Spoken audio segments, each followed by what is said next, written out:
Okay, so what are we really looking at this morning? It is the final trading day of 2025. It's Wednesday pre-market, and the tone is, well, it's decidedly neutral to soft. It is, yeah. We are watching the S&P 500 futures sliding about 0.28%, and the Nasdaq 100 contracts are trailing a little bit harder with a 0.43% drop. It's not just a holding pattern. I mean, you got to see this as a high conviction de-risking move.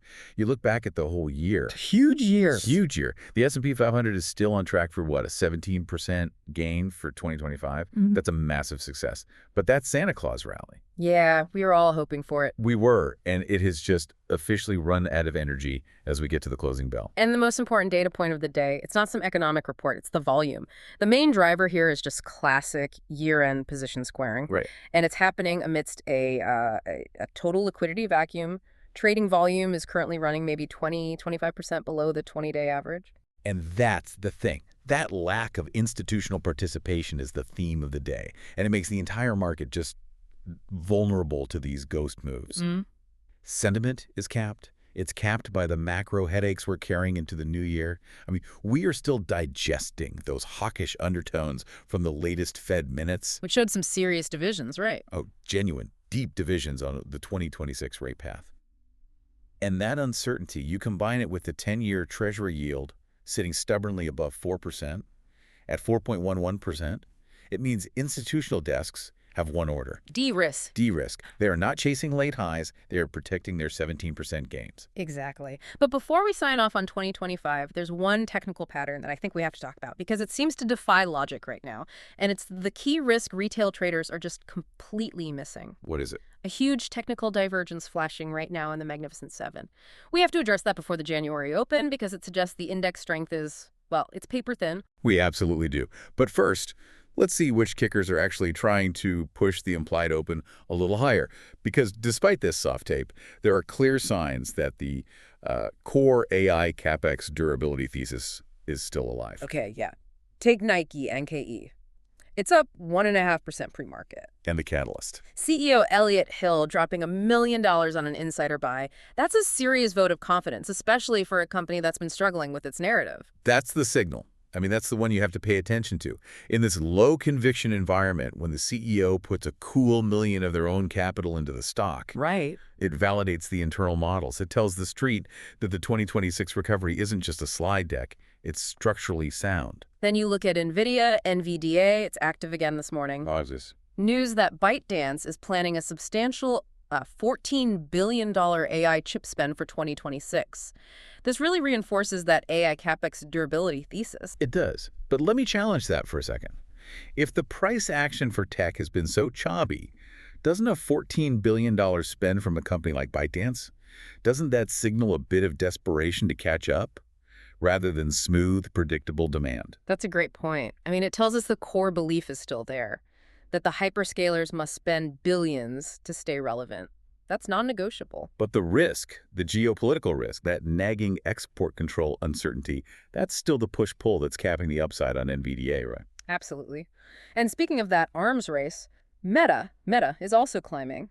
They just confirmed the acquisition of an AI startup called Manus. See, and that's happening now. Even with skeleton crews running the desks in the final week, the M&A continues. Strategic growth isn't taking a holiday. That's the confirmation. It tells us the generative AI arms race is ongoing, full stop. Okay, now let's go back to that technical warning you mentioned, the one in the Mag 7, because I agree. It's probably the most important setup for the January hangover. Right.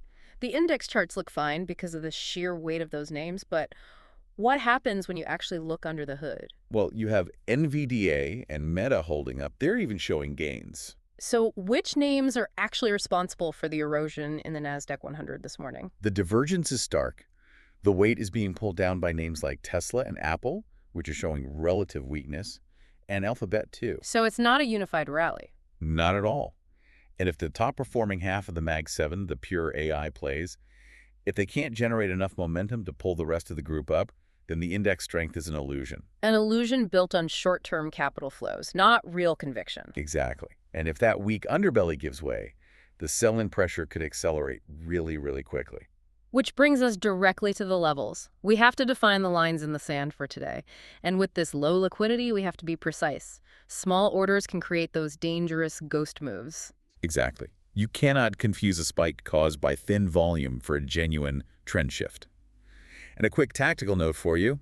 Remember, the bond market closes early, 2:00 p.m. Eastern. Right, the liquidity cliff. That sudden drop often triggers a volatility spike in the last 2 hours, so have your stops set. Okay, let's get specific. Starting with the S&P 500 futures, the ES. The psychological pivot point today is 68.50. Hold 6,850, and the bulls maintain control.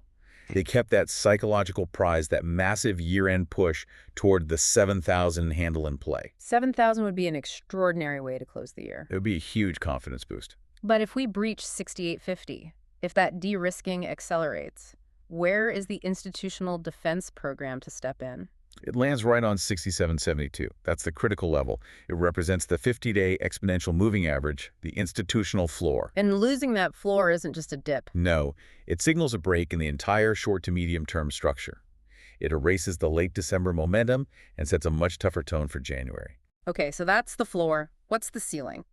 For those trying to squeeze out a few more points, what are the resistance levels? Immediate resistance is at 69.45, which is the all-time high supply zone.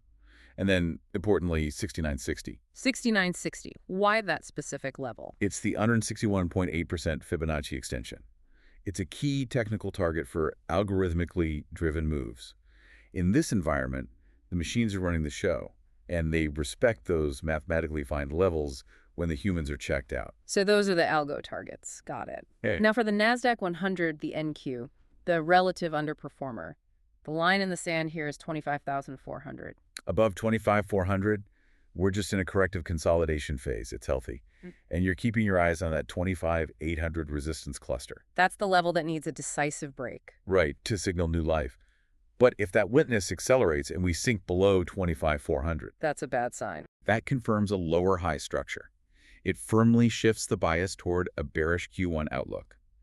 And you have to pay attention to the high slippage danger zone right below it, the 50-day EMA at 25,323. If selling hits that floor in this low liquidity. The algorithms will accelerate the move. It's going to get very ugly very fast. So we're stuck in no man's land. The verdict on levels is pretty clear. This market is highly susceptible to a liquidity trap. Absolutely. Prices are high, but participation is low, which suggests that any phantom breakout, say a quick move above 69.50 on the ES or 25,800 on the NQ, is highly suspect. And the tactical warning here is vital. If you do not see a 40% volume surge with those breakouts. Assume it's a fake out designed purely to hunt stops. It's year-end window dressing and risk management defining the price, not conviction. Let's talk about that window dressing because that's what's driving the sector rotation today. It is. Fund managers are positioning themselves to look smart for their year-end statements. So the smart money isn't chasing overextended AI names. They're shifting capital into defensive growth, resource-heavy laggards. Exactly. They're selling losers to offset gains, buying names with a strong defensive narrative. And that brings us to the strongest sector pre-market, materials, XLB. They are the clear leader. What's the institutional appeal there? I mean, why XLB over, say, staples or healthcare? Well, what's fascinating here is the why. It's a pure hedge play. Gold and silver are hitting record levels. Just a flight to safety. It's more than that. Investors are using precious metals as a core hedge against policy and geopolitical uncertainty coming into 2026. This isn't just a flight from risk, it's a flight into inflation protection. That's why metals and mining stocks are seeing that institutional accumulation. It's portfolio polish. That makes sense. Okay, let's pivot to some specific gap-and-go movers that are showing heavy relative volume. Any cleaner micro stories? First, look at FTAI Aviation. Ticker's FTAI.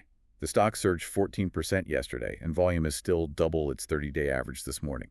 This isn't a flash in the pan. And the catalyst is huge. They just announced FTAI Power, a new division converting aircraft engines into power turbines for data centers. The ultimate AI-adjacent play. Absolutely. So the market is fundamentally re-rating the company. What are the levels? The bull case level is simple. If it clears 165 on high volume, the breakout is confirmed.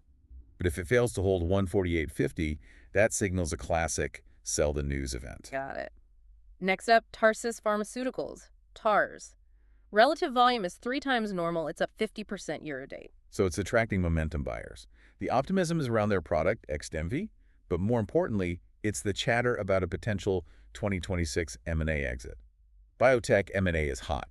For TARS, what are the levels to watch? Sustained trading above 48.20 opens the path to new highs. But on the low side, a dip below $42 will trigger a clean sweep of trailing stocks. Okay, one more. F&G Annuities and Life FG volume is 10 times average. And this one is pure technical arbitrage. It's driven by the special stock distribution from its parent, Fidelity National Financial. Index funds and ARBs are just rebalancing. So in these plays, the levels tell you if the forced selling has been absorbed. Precisely. Breaking $55 implies the selling pressure is absorbed. But the loss of 51.30 suggests that forced selling is dominating, probably from retail holders who don't want the fractional shares. Okay, let's move from the micro to the macro. One last dashboard check for 2025.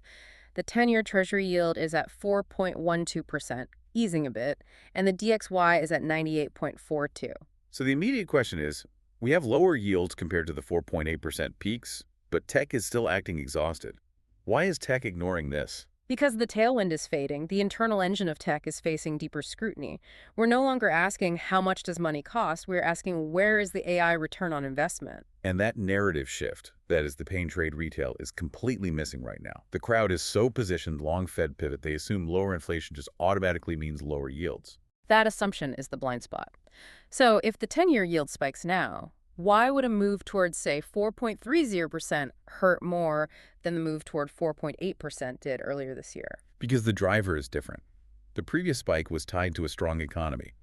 A spike now won't be driven by growth. It will be driven by fiscal friction. Fiscal friction. Explain that. We have massive deficit concerns, a divided Fed, a looming 2026 chair appointment, the bond vigilantes, the investors who demand a higher risk premium for holding government debt. They are quietly coming back. So if the yield spikes toward 4.30% because of credit jitters, not because the economy is strong, that is the trap. Precisely. Retail is overwhelmingly long duration in high-flying tech and growth stocks. A spike driven by fiscal concerns acts as a direct tax on the future value of those high multiple stocks. And the exit door for those crowded trades gets very small, very fast. So what does this all distill down to for this final session? Today is purely about liquidity, not conviction. We are navigating a series of trapdoors and phantom moves. But for psychological closure on a fantastic year, we need to reiterate the ultimate target. Watch the $7,000 level on the S&P 500. Hitting that is the ultimate psychological mission accomplished for 2025. It defines the high bar for next year. And the final tactical instruction, given the low liquidity and that 2.000 p.m. disconnect? Tighten your stops. Or Yeah. seriously, consider just walking away ahead of the bond market close. Don't let a ghost move, defined by a handful of orders, ruin your fantastic 17% year. A great point. We navigated 2025 based on growth, but 2026 is going to be defined by credit risk and fiscal friction. That's the real risk you take home with you today. Stay liquid. Happy New Year.